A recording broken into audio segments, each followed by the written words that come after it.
Halo sobat, bagaimana kabar kalian semua? Mudah-mudahan sehat semua ya. Kali ini kita membahas tentang untung ruginya buka usaha di apartemen. Seperti apakah untung ruginya? Simak videonya.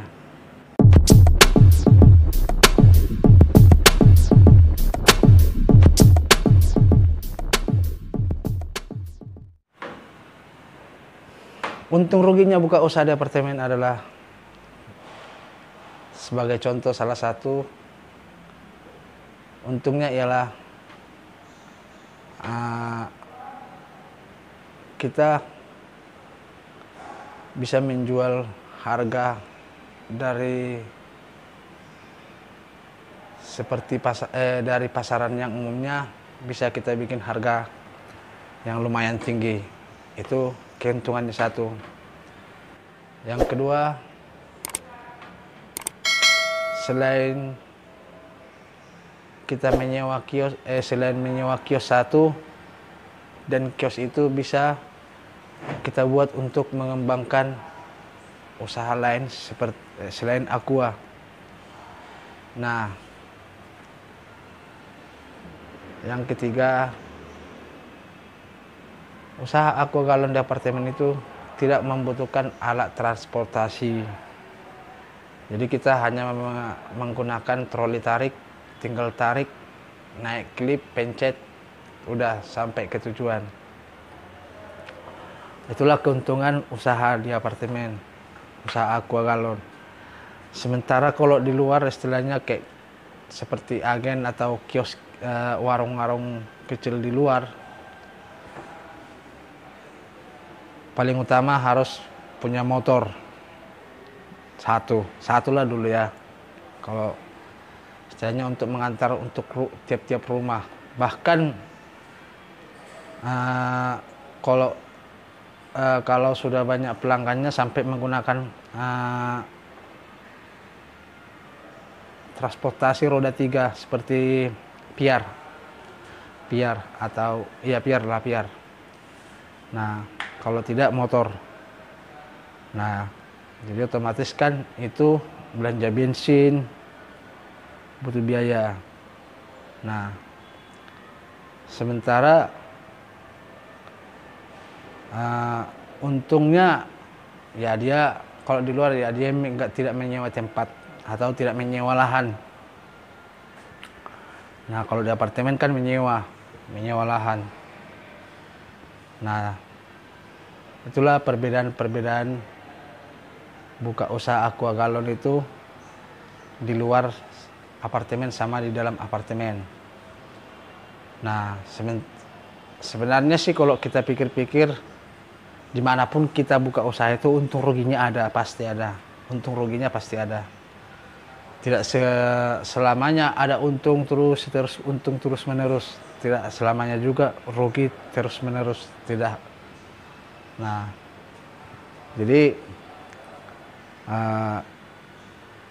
kalau di luar apartemen itu atau di rumah-rumah buka usaha, sebenarnya hampir imbang sih kalau menurut saya. Di luar apartemen juga atau di rumah-rumah buka usaha bisa juga menambah dagangan seperti sembako. Nah, berbagai macam sembako lah. Nah, sementara kalau di apartemen itu kita bisa juga, cuman istilahnya ya mau tidak mau harus menambah lahan atau memperluas lahan.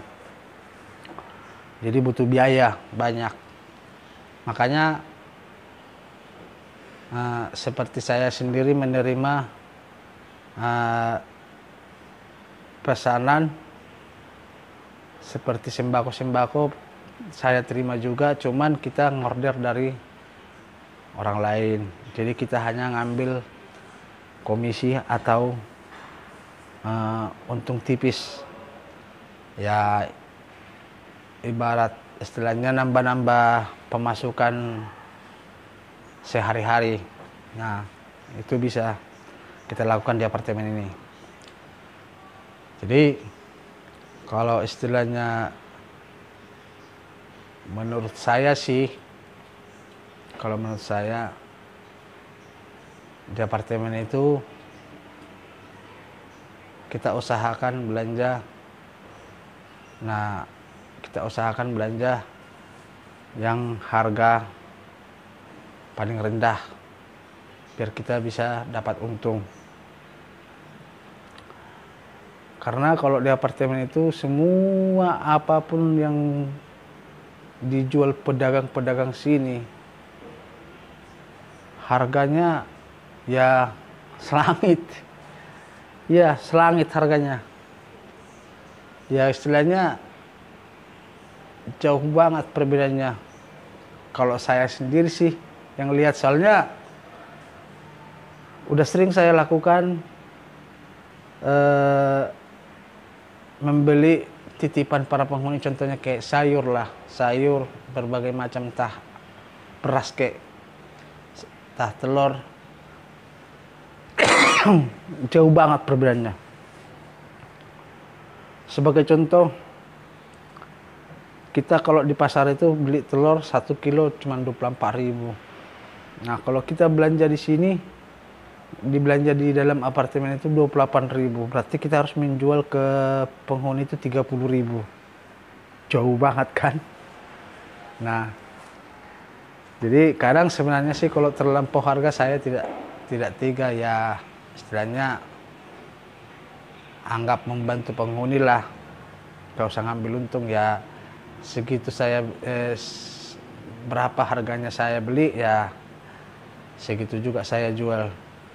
Nah, kadang kita yang jadi mikir. Nah, jadi ya ibaratnya membantu orang lah, membantu orang kalau menurut saya. Jadi nggak pala banyak ngambil untung. Nah, itu kalau istilahnya contohnya. Nah, tapi kebanyakan sih yang sayang kalau ada menitip seperti itu, ya kebanyakan pasti saya ambil untung saya. Istilahnya kita juga ngambilnya ya lumayan capek juga, dan lumayan capek juga nyarinya. Nah, itulah sobat perbedaan buka usaha di apartemen sama di luar apartemen atau di rumah-rumah. Nah, tapi kalau menurut saya sih di apartemen itu memang kita harus buka usaha itu jangan tanggung-tanggung. Ya jangan tanggung-tanggung. Kalau sempat istilahnya kita modal kecil buka usaha di apartemen, ya susah berkembang. Ya, iya sobat, susah berkembang. Susah banget berkembang. Ya istilahnya, sedangkan saya aja ya udah berpenjualan 1.200 galon per bulan. Nah, itu masih, menurut saya itu masih minim. Nah, per minggu 300, berarti 3 kali 4, 12, ya 1.200. Masih minim. Tidak mencukupi.